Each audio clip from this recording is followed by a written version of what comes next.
Yeah, shocking, huh? 2009 Clos du Val Napa Valley Cabernet Sauvignon.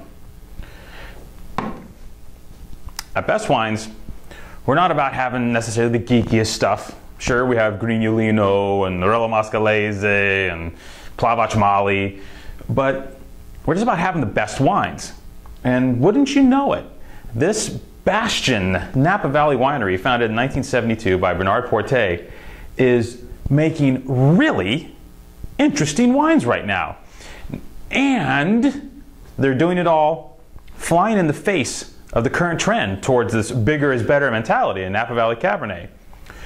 But are they necessarily going against the trend? Or are they kind of creating their own new thing? Or did they just do nothing and let the whole world kind of swirl around them to the point that they're irrelevant again? For some reason, I don't even know if Clos du Val cares. One thing I do know is current winemaker Christy Melton is making some pretty exciting wines. Now, the Clos du Val style has always been about elegance. You know, Portet kind of had like this Bordeaux background. He wanted refinement, polish, structure, wines that are capable of aging a long time, you know, French in their demeanor. You know, Christy's been able to maintain that French vibe in the wines. At the same time, she's incorporated a little more weight, a little more nuance, a little more Napa Valley joie into the wines. That they've kind of pumped up the volume, but they haven't pumped up the weight.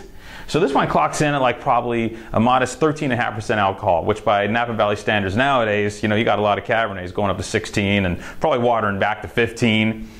And this wine just hits you with that elegance, but with a greater richness and density in the mid-palate than I remember from a lot of Clos du Val Cabernet Sauvignons.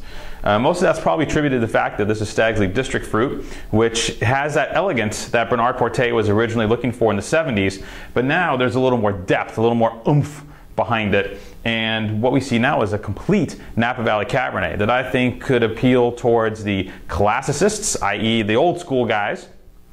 I think it could appeal towards a lot of restaurant type cats. You know, sommeliers looking for that perfect balanced cab to put on a wine list, and I think it's got the density and the stuffing to run toe to toe with some of these, you know, junior cult type situations out there right now. We were just really floored by the wine and the fact that Christy could make 30,000 cases of this wine at this quality level, and the wine sells for, I want to say, mid-30s, low to mid-30s. Just a terrific bottle of true, honest Napa Valley Cabernet Sauvignon from Clos du Val Vineyards.